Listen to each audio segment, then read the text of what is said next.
Hi, it's me again. Long time no see. I'm so honored to welcome this incredible panel of community leaders to share their experience and their insights onto how we're keeping our helpers healthy. Between repeated disasters and a global pandemic, we're experiencing some widespread and record levels of burnout, moral injury, and post-traumatic stress. I'm a psychologist. I didn't lose my home, but I serve people who did, and I see the destruction and despair all the time. And the question we're asking is, how do you do your heart's work when your heart is broken and there's systemic barriers that are feeling insurmountable? Burnout is recognized by the World Health Organization as a mental health condition that is characterized by emotional exhaustion, depersonalization, and reduced personal efficacy. So not feeling like we have the power to affect change. And, you know, I say our first and second responders, they're incredibly resilient, but a cucumber trying to do their job in vinegar is inevitably going to become a pickle. And it's just, yeah, it's what happens, folks. And in this panel, we're going to discuss, you know, what happens to mental and physical health, not only during an acute crisis, but in the long run, as we have disaster after disaster and then a pandemic. So we're going to dive into what we're seeing at work, and more importantly, what systems and organizations can do to support the mental health of those who are taking care of everyone else. So let's start some introductions. Want me to start? I think so. Whoop, did I do this? Nope.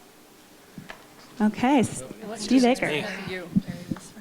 Hello again, everyone. My name's Steve Akre. I have the honor to serve our community as fire chief. I've been in the fire service for 35 years. I started here in the Valley as a volunteer, and I've served the last 6 years as fire chief. I also have lived here in the Valley for 50 years. My short history with the 2017 fires was I was woken up to evacuate my family, and we were evacuated for 14 days. As soon as I got them into the car, I was out to work and trying to protect our valley and save it. That was an incredibly difficult, challenging time for many reasons, not only facing what we faced over that week. Our fire lasted more than one night. We had multiple runs in multiple different areas of the community to defend, but in and amongst that was trying to make sure the family was okay, but then also having to work with a very small group of leaders to actually organize and plan our defenses and our evacuations of my hometown and my community. That was incredibly difficult, as we've heard. I think Jen mentioned, you know, we were it. There's a sign on one of my colleagues' offices that I see all too often now in Zoom, but no one is coming. We're it, and that's what we were for about a little bit over a week. So it was an incredibly difficult time, and we made it through very successfully. But that's my story from that one. And then we also kind of faced the same thing with the glass fire just a couple of years later. And then each one of the fires in Sonoma County has had an impact on us and our department. We're really active in sending mutual aid folks to the Wallbridge, Kincaid, Glass, all of the fires here in town in our county. So it's a great honor to lead. We have 60 full-time employees and 50 dedicated volunteers.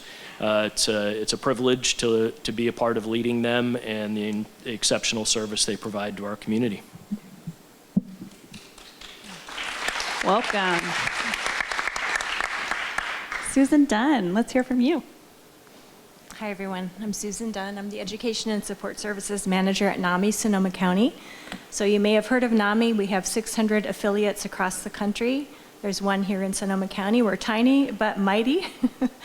And we started offering services. I'm a Tubbs fire survivor. I didn't lose my home, but I certainly was evacuated evacuated to Coffee Park and then further evacuated. And I'm a multiple trauma survivor anyway, and so this was very personal to me to dive into this work. And we started offering skills for psychological recovery groups. A good friend of mine, Megan Carlock, we offered a workshop 3 months after the fire at San Rosa Junior College. And just, you know, it's like, how do we help everyone to get stronger and to get through this? That's been my passion really for my whole career. I have been in this community for 35 years, building protective factors in multiple nonprofits. And the nervous system and our ability to tap into that and strengthen that is my passion. Helping people to understand that they're not powerless. There is something we can do, and like you say, we're the ones who are going to do it, if anyone is. And as we get stronger, we strengthen our neighbors. That's really my philosophy personally. So at NAMI, we have support groups, we have classes. One thing about mental health is that it's often a trauma response. Depression, anxiety, what have you. There's often a trauma traceable to that. And so to just take away the stigma and understand that we all have mental health. We all have physical health. We have a nervous system. We're animals. We're human animals, and we're more than we think we are. That's one of the things that I have seen repeatedly. It's such an interesting thing to be in this room because I remember being here for a training for mind-body medicine, and just the feeling in this room and the feeling of sharing from other parts of the country. This is what works. It's just very, very powerful that we can help each other in that way. So with NAMI, if you're interested, NAMISonomaCounty.org. Email us, info@NAMI.SoCo. I'm very happy to connect with anybody who's interested in our services. Thank you. Okay, Sue Farren.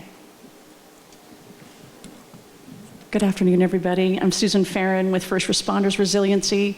I'm sort of an outlier in this group in that I did not do this as a response to the fires. I've been a paramedic for 30 years, born and raised in this community. I grew up in Sonoma, and at one point, Chief Akre was my almost boss. So I worked with the fire department for several years. As I mentioned, I was a paramedic for 30 years, and in 2016, I was diagnosed with terminal kidney cancer. As a mother of 5, that was a really difficult diagnosis. And when they did the research on me and subsequent major surgery, they discovered that I was not terminal, spoiler alert. So if you thought I died, I didn't. And it'll only feel that way while I'm talking. And what happened is 3 days post-surgery, one of the surgeons came in and he made the comment, "We see a lot of this in first responders." And I said, "You see a lot of what?" And he said, "Organ cancer." Well, I knew what we struggled with. I've been doing this since I was 18 years old. I started here in Sonoma County on the ambulances and EMT, and then I spent most of my street time as a paramedic in Oakland and San Francisco. And everything that was offered to us in this industry was after we were sick with what were symptoms of post-traumatic stress. And for the first 15 years of my career, we didn't have post-traumatic stress, we had burnout. Veterans had PTSD, we had burnout. And so I realized that when that comment was made, that everything that we had experienced in my industry was reactive. We had critical incident stress management, we had talk therapy, and we most recently had peer counseling. But all of those things were subsequent to us exhibiting symptoms of post-traumatic stress, yeah? And so when I got home from the hospital, I began to research organ cancer in first responders. And the information that I was able to acquire from medical journals and research articles was that it was very clear that first responders had a life expectancy of 15 years less than civilians. We were more likely to die of organ cancer, heart attacks, and strokes than the very people that we served. Our divorce rate was 20% higher than the national average. We were more likely to kill ourselves than die in the line of duty. Our addiction and depression rates were off the charts. And one of the things I recognized when I began to look at this when I got home from the hospital was that when we're looking at all of this, it's directly related to the stress that we're exposed to, the trauma and the stress. And everyone has talked about how it affects us psychologically, but nobody was addressing the fact that it was happening to us physiologically as well. And so when I began to look at this, I realized that there was no curriculum to help first responders prior to them getting sick. Nothing had been done in advance of that. And the number one thing that I would comment on is that if stress is the number one contributing factor to disease, then the number one contributing factor to reducing disease is reducing stress. But we're not trained for that in the academies. Nobody teaches us, except for maybe a 4-hour class on behavioral wellness, how to take care of ourselves, how to shut off that sympathetic fight or flight response, how to stay married, how to stay sober. Those are not things that we're trained. They train us and they give us money for every piece of equipment that we need to protect our bodies, and nothing for the most important piece of equipment we will ever need in our entire lives, our brains and spinal cords.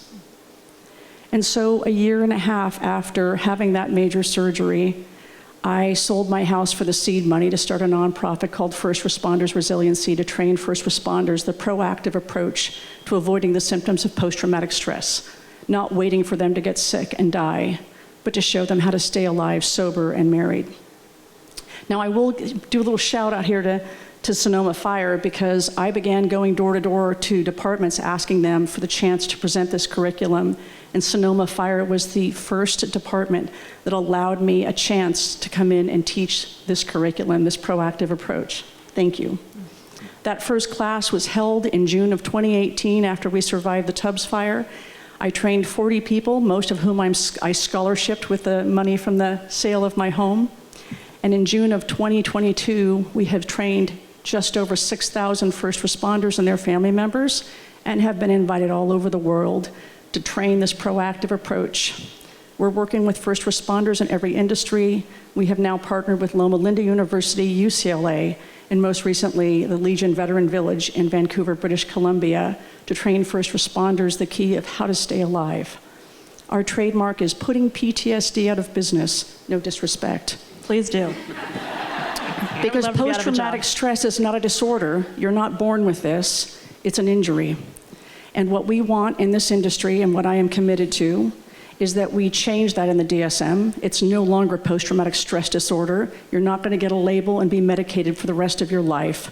You're going to recover. We're going to give you the tools to prepare for, mitigate, and prevent these symptoms so you can stay alive and live a long and healthy life post a career that's designed to have you serving the lives of others so that we can help you serve your own life. So our goal is to change the culture. World domination is what I say. First responders and their families, hoorah. Thank you for the chance to be here.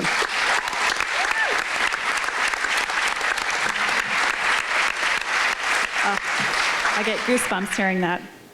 Beautiful. Erin Hawkins, hello. Ooh, we've been talking a lot about bodies, and sitting up here with everyone, I feel it. Do the other folks feel it? Do you feel it in your chest? It's really lovely to be up here with all of you. I'm Erin Hawkins. I'm the Vice President of the Hanna Institute here at the Hanna Center. So if no one else has welcomed you, I want to welcome you on behalf to our beautiful campus. We're very, very happy to have you here. We're very grateful to have you here. I think part of the reason why I feel this in my chest is, like most of my colleagues up here, I also live in Santa Rosa and have also now been evacuated and fled twice with my own family from our fires here in Sonoma County. I would have to say, working here at Hanna has been a really fundamental and profound part of my family's healing and my own healing. And my own resiliency and practices to take care of myself, as Susan said. Because what Hanna does here, Hanna does a variety of different things. We have a variety of services and programs we provide, including residential care for students and education and clinical services, but we are significantly growing and evolving as an agency to respond to what we're seeing in our community, and not the least of which was as the result of the fires in Sonoma. During the fires here, actually, Hanna was a site where folks were coming, charging their phones, receiving water, getting care. Coordination was happening on this campus, as you saw, and the hills around us were still smoldering. The Institute, we work out and with community to teach about trauma, to teach about recovery, And we had received a grant when all this funding and support came flooding into our community. We received a grant from the Tipping Point Community Foundation to go out and provide training and support to specific targeted fire-impacted communities, including schools. We trained, I think, every special education and floating fire therapist, I think they were called here, that were serving the schools throughout Sonoma County. We provide training to the counselors, the California Hope counselors who are moving throughout our community to provide care. We worked with the county administrator's office, with all of the Sonoma County employees who were not only trying to serve their community, but in fact most of them were either evacuated or had themselves lost their homes. So it was a pleasure and an honor to work in that regard for the community in which I'm raising my own 2 children. And it's work we continue to do through Hanna here on site and through the Institute and the training work that we do. So it's a pleasure to be with you all here today, and thank you for all the work you do to serve all of the communities you serve.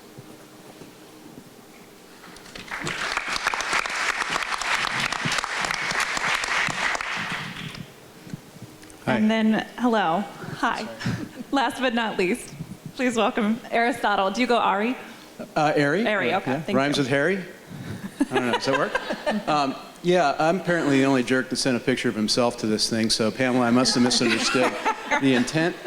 But yeah, that said, certainly my role as a member of the California Highway Patrol is not about me. When I was in Sonoma County assigned, I was the commander here. So we worked close with firefighters, close with the sheriff's department, et cetera. And my job wasn't what the folks that did the front lines did, right? It was to take care of them. And that's a privilege. But during the Tubbs fire, I was actually the commander of the San Francisco area. And with a first world problem, I was in Europe at the time. So I missed the whole party. And it wasn't a party for anybody here, as you all know. It was horrendous. And I got back with this weird survivor guilt, right? Because I was a member of the community. I lived here, but I was commander somewhere else. Commanders from all over were coming in and taking care of people that I knew very well and worked with when I worked here. So I do want to talk about our role a little bit, but I will say I got validated very quickly, unfortunately, in this crazy world we live in, and was able to deploy to the Car Fire and help out another community, which was good for me and good to watch this team work and how flexible it is. But just to quickly talk about our role and why we would even be here today or represented.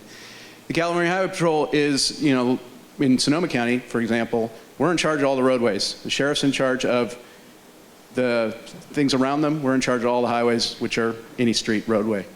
So we're also a kind of a on-tap force for what they call mutual aid. So law enforcement comes and they make things safe. They help evacuate people. They make space for fire to do their work. I hate to admit it with a firefighter sitting next to me. They work harder than we do during the fires.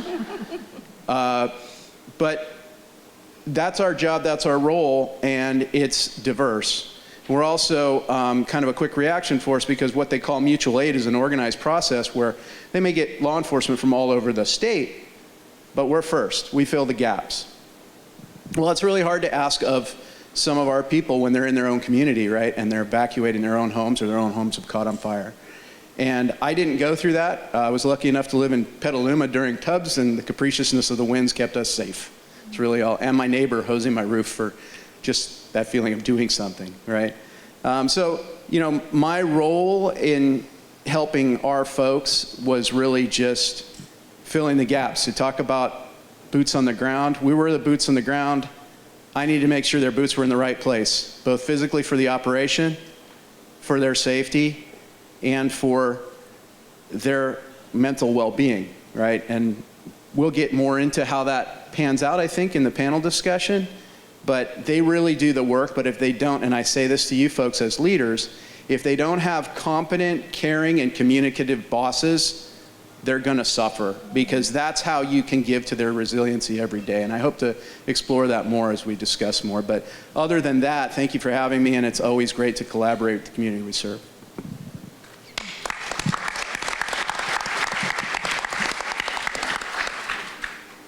Okay. Those introductions are incredible.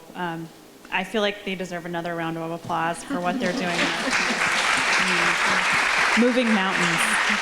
So I have the first question for you, Chief Akre.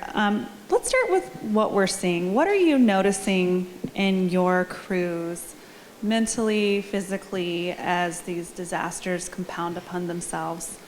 What might the public not quite appreciate? Well, I think one of the things that kind of hits me in looking at all of our people, and again, we have career and volunteer folks that experience the whole gamut of things that the communities did during the fires. I mean, we had our firefighters, we had several that lost homes, a huge percentage that were evacuated. So I think some of the things, we're human too. And, I know we wear, neat uniforms and, rush into scenes and do things that most people don't want to do. And, but we've experienced the same things. I mean, we've had, a lot of people very personally affected. Many of us have gone through divorces since the fire and other things. We've had people need to take time off because just for personal reasons. And others that, something that we don't usually like to talk about, but thanks to Sue and some of the work that we're doing with her, who 10 years ago as a firefighter or a police officer would have admitted that that they were seeing a counselor or a therapist, and that's something that's become more normalized now. So we're seeing all of those effects within our workforce, but we're also doing a lot of really good things. And I don't know if now's the time that you want me to dive into that briefly, or... Why don't you give us a preview, and then we'll come back to it. Okay, so we're trying to do kind of I'm gonna kind of dovetail on both something that Sue said and what our Ari said, is we're trying to build a culture of resiliency, and that culture of resiliency revolves very heavily around self-care, about leaders and others taking care of each other within our department, recognizing even small, subtle signs that somebody may need some help. And we're trying to address behavioral health and wellness in addition to what has become a norm for the fire service, which is our physical health and well-being. So there's a little snippet. I like it. We'll come back for more. So this next question is for Erin. I was wondering if you could share with us, in a leadership position, what are you doing to help with employee wellness? We know that resilience doesn't exist in a bubble. We live in systems, and it's hard to be resilient and tell an individual, well, hey, there's an app for that. I've heard it helps with well-being. It has to come from organizations and systemic efforts, and wondering if you can speak to that. We do, in fact, on the Highway Patrol have an app for that, but I find that when you mention it, it's less than inspiring, but I do think it gets its use and it has its place. But, again, I think I touched on it, but really the biggest thing, and if you've been to leadership classes, you'll hear similar things, but I do think that competency is huge.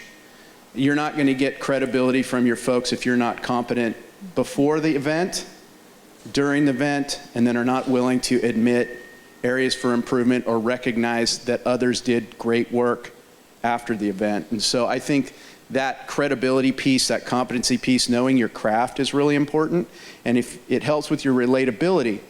So if you do need to speak to them about something personal, they understand that you're coming from a similar place. Some of the survivors mentioned, even some of the folks that worked with survivors that lost their homes said, I can never be that person. Well, we do have a common background. We're pretty lucky in our professions to have come from the same place as our employees. But if you have an organization that's more spread out, I think finding, supporting that person that can relate to the group that's most harmed. And I don't know how all of you interrelate, but we have cooperators meetings at fires, for example, that have people from the telecommunications sector. Well, I would not be the one to go talk to them of what it's like to be on a line, you know, when a fire's just been put out there. I would want to get the right people. So using informal leaders to augment your leadership message is a biggie. And that brings me to the other piece, communication. You have to tell them what's going on. And you can't always do this, but you can pause, or you can make sure you set up systems to do so.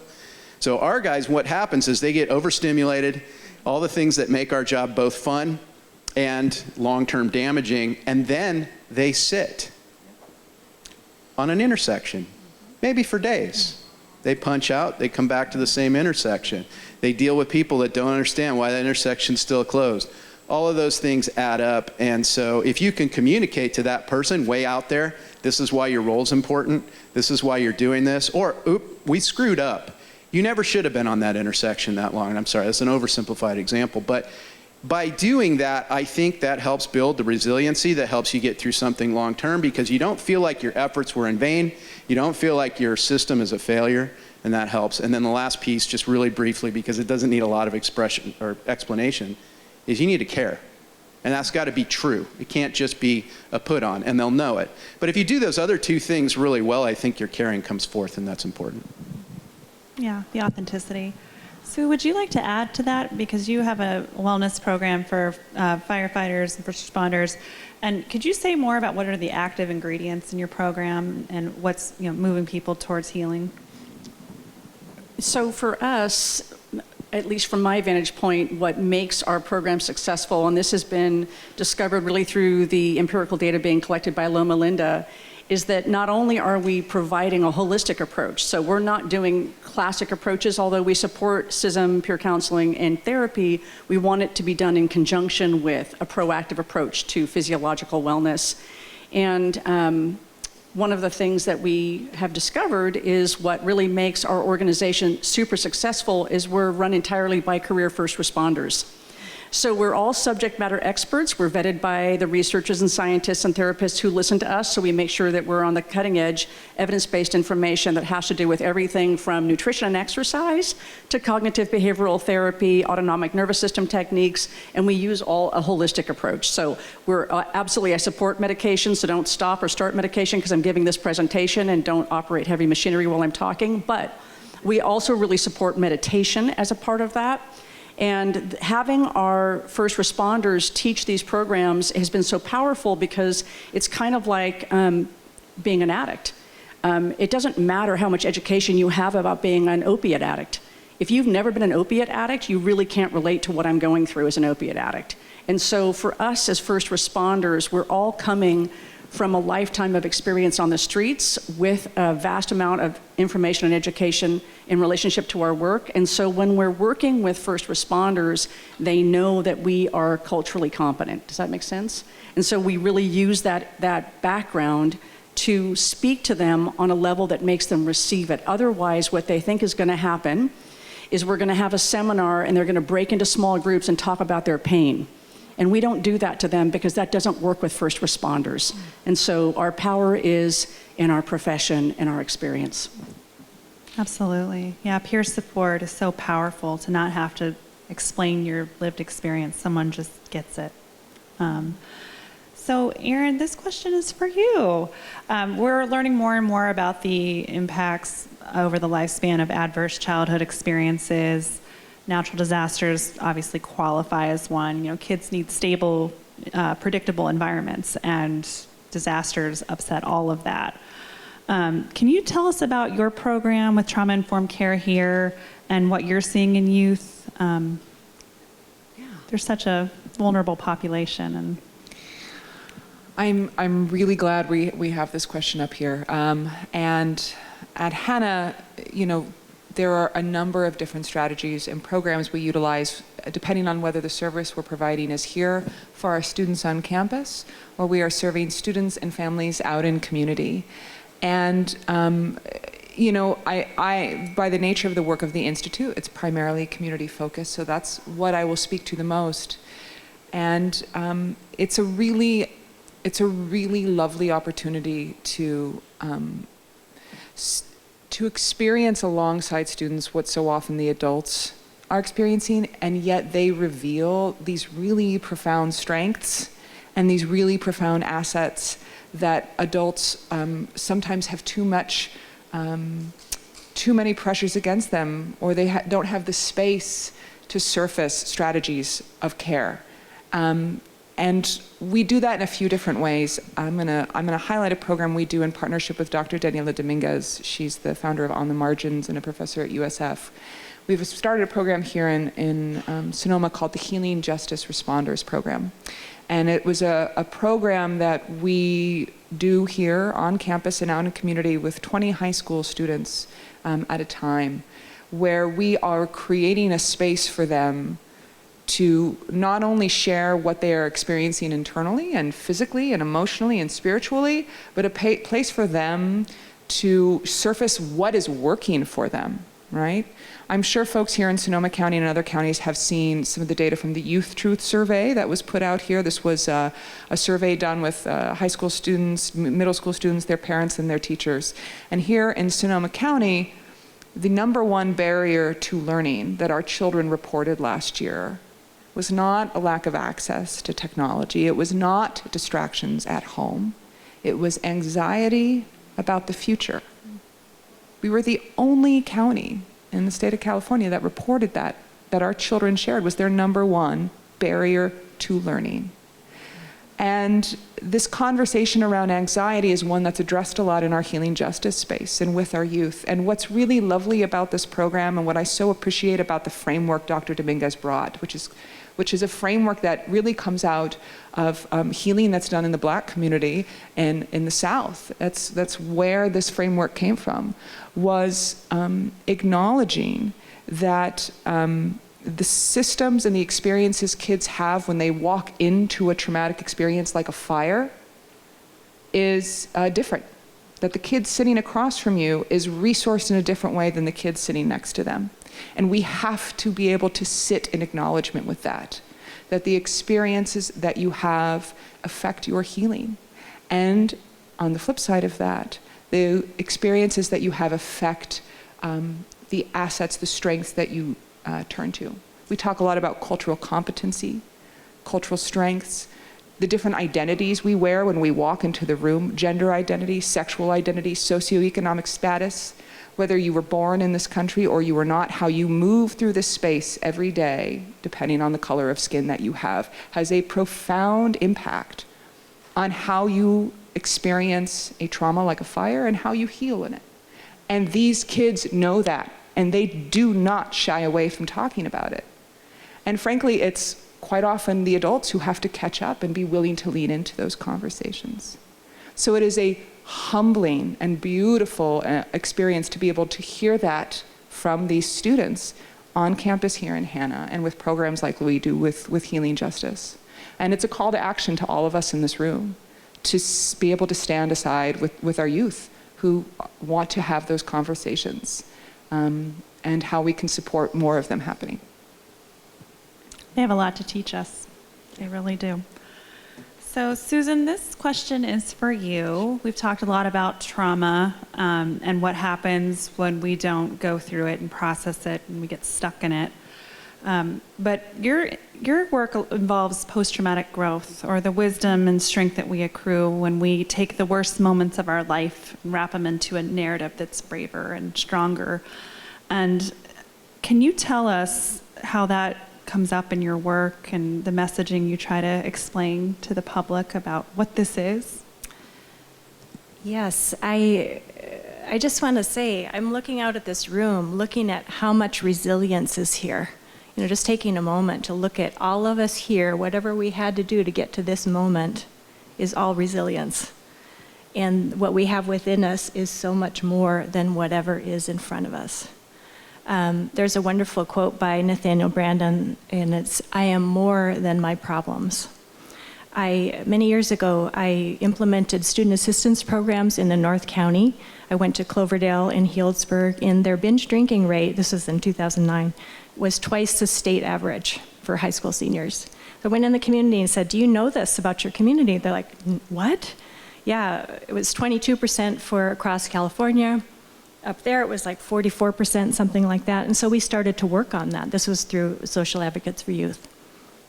And I started working with the kids and just talking with them about their lives and talking with them about their families. I went into classrooms. I reached every student at Cloverdale High School.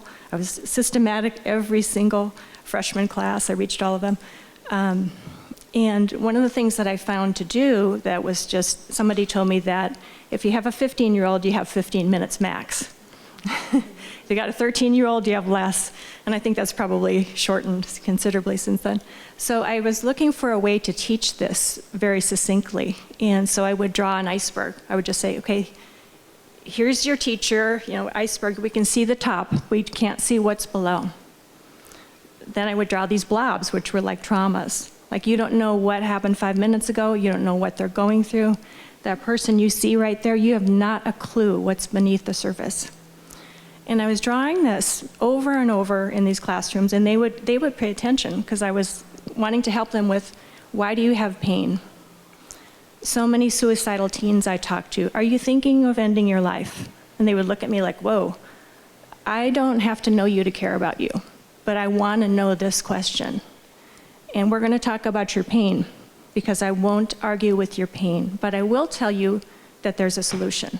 So I was drawing this and showing that these are real, there are real reasons they have the pain. And one day I realized it was an incomplete drawing, and that it was just the traumas. And so I started drawing little boxes with and bows on the top. I said, what does this look like? A present? What's another word for that? Your gifts, right? So those come up with trauma. They come up to the surface too. Many people find themselves doing things that they didn't know they could do until they had to. I'm sure everyone here relates to that. And so our strengths and our resilience, one of the things that I often do in support groups is say, what do you see? Just a name, a word. I see hope. I see encouragement. I see patience. We draw these out because what we focus on expands. Just like the Google search bar, what you put in here, if I put in here pain, misery, disappointment, bam, a whole bunch of that comes to me. Just like when you buy an Amazon book, you might want these other 6 books, right? So be very watchful, I would say, to what you're putting in that box. And let's focus on what we have and what we can do, and look at the helpers. Look at the way people rose to the occasion in the Tubbs fire, the inspirational aspect of that. And that has a lifespan, actually. It goes up like this. There's kind of the helper's high, and then there's the trough and the dump down here. So it's like when you're down in that pit, and I drew this on the board at Airport Health Club. I was running a group over there, and these, many of them lost their homes. Their faces were so grateful. It's like, oh, that's why I feel like this. I'm on the downward slope. I'm not up here. Why was it so unifying before? And visually, I could represent them. So looking at the gifts and strengthening the gifts, just stopping. As I was driving here, one of the best signs I saw was just slow down. Two signs like that. Thank you. Slow down. Let's take in what we have. We have a safe room. We have this beautiful panel. We have all these amazing heroes. This is what we have. And think of how you feel when you do that, when you just it's like strength bombardment. So at NAMI, that's what I look for, is I cultivate leaders. I look for people, and actually we're reaching out to Latinx community right now, knowing that they're underserved. I'm not the right demographic to serve, but I can cultivate a leader. I can see you and build your self-esteem so you can go teach these concepts that have stigma attached to them. I can't do it because I'll create stigma, but you can, and I know how to help you. So post-traumatic growth is really the side of the picture we need to focus on as well, is what do we have and what can we do? Thank you for asking the question. Oh, that's a beautiful answer. The deepened connections with others, the renewed sense of meaning and purpose, the gratitude for life. Those are all part of the paradox. With suffering comes hope and growth. So as Jennifer mentioned when we first started, we're in this very special room of people who are here exactly because they need to be. And there's a lot of incredible things happening. And so I'm wondering if we could use the remaining few minutes that we have together for you to offer questions that you're struggling with, or things that are on your mind that you're trying to work through. They could be personal, individual, organizational challenges, or things that you're excited about in the future. Like what will what will policing and, working in the front lines look like in 10 years in terms of how we take care of each other? This is just kind of a wild card question for anything you want to put out there to this audience, and we'll see what happens. So why don't we start with you, Ari? That's a big one. I think, if anything, I'd like to see more cross-disciplinary collaboration. And that's always needed. It almost becomes cliche. I think about what happened, the evolution of, we'll call it law enforcement, but the law enforcement intelligence agency after 9/11, right? They started collaborating more. There's still more work to be done. Cops and firefighters didn't used to talk as much as they do now, which is great.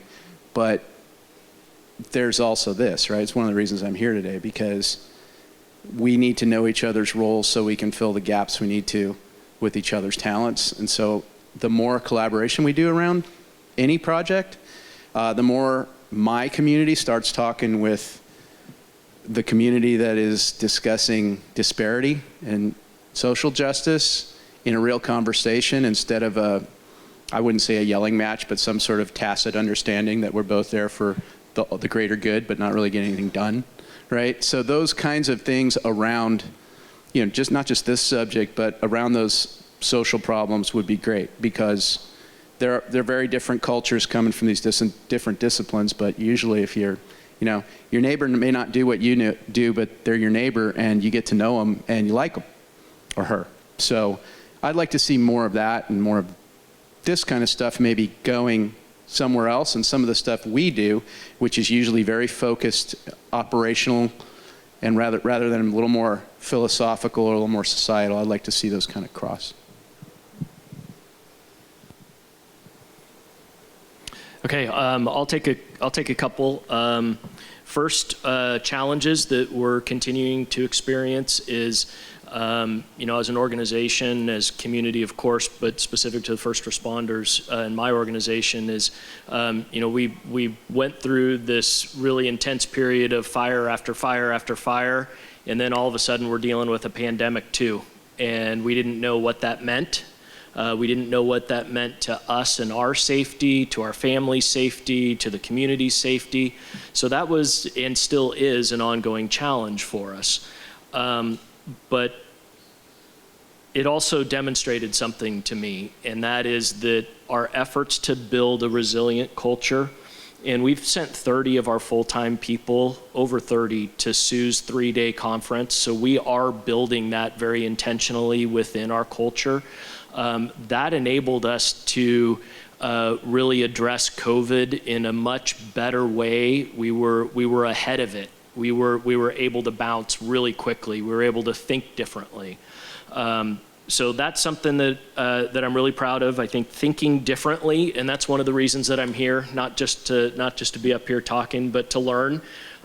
So as leaders, if we can continue to learn and foster that thinking differently, is really important. And then the last thing I'll say is we can't do this alone.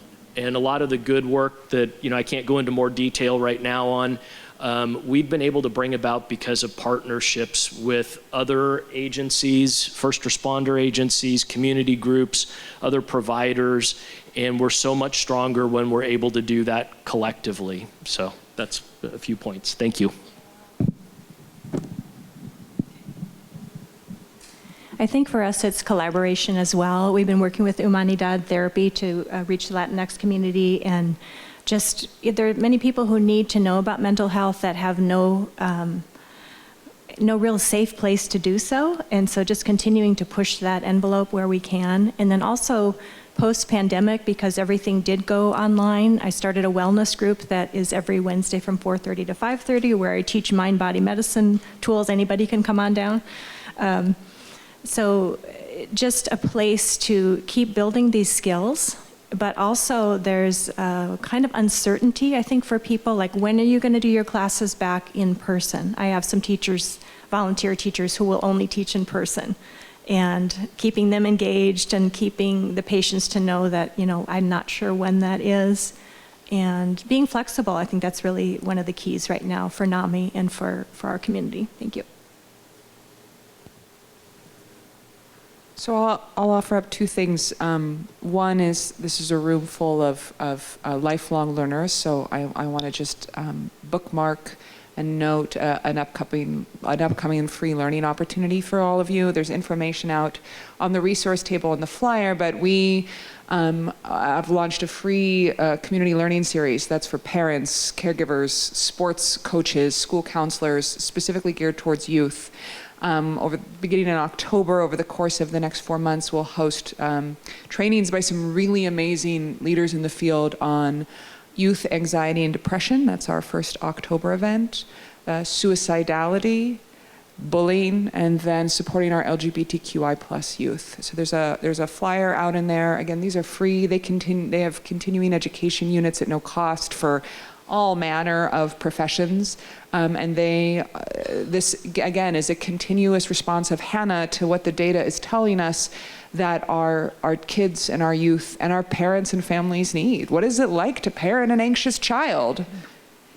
It's hard. So come and learn some things on how you can support yourself and your youth in that journey. So I offer that, and then the last thing I'll offer is a quote from Yulu Akili Robinson, who's the founder of the BEAM. It's the Black Emotional Mental Health Collaborative. And they wrote, if we believe we are not doing good enough work unless we are at the point of exhaustion, the physical and psychological tolls are high. And I imagine I'm also in a room of helpers and survivors. So my last parting words to you are to remember that working to the point of exhaustion, the physical and psychological tolls are high. Give yourself grace and space to recover, to put your yellow mask on in the airplane before you put your yellow mask on someone else. So I would just say the biggest challenge for our organization and for first responders as a whole is we are 250 years of tradition unimpeded by progress. And that really is about us being able to talk about behavioral wellness, because the average time out for a first responder with a physical injury is 223 days, and for a behavioral wellness or psychological injury is 435 days, and our behavioral wellness injuries have gone up 1,000% in the last 5 years. So we're in a really big time right now. The most exciting thing I will say that I even forgot to mention is that not only have we been able to train all these first responders, but we just bought 18 acres in Cotati, California, and we're waiting to break ground on the first responder resiliency center in the world that we're going to build here in Sonoma County, California. And it's going to be an epicenter for wellness for first responders and their families, so they have access from everything from workers' comp assistance to trauma therapy, equine-assisted therapy. I think I said that right. Julie Atwood will correct me if I'm wrong, because she's the genius in that area. But we're working with people like the animal responders to help us learn the techniques to help keep the first responders and their families healthy and alive. And then after we finish that, we'll build 40 more across the nation in the next 10 years, because world domination. All right, let's change the world, people. Dream big. Well, I don't know about you, but this is my first in-person conference since the before times, and I hope that you enjoy some collective effervescence, and you're invited to approach these amazing panelists with the challenges and ideas they've presented. And can we please give them one more round of applause?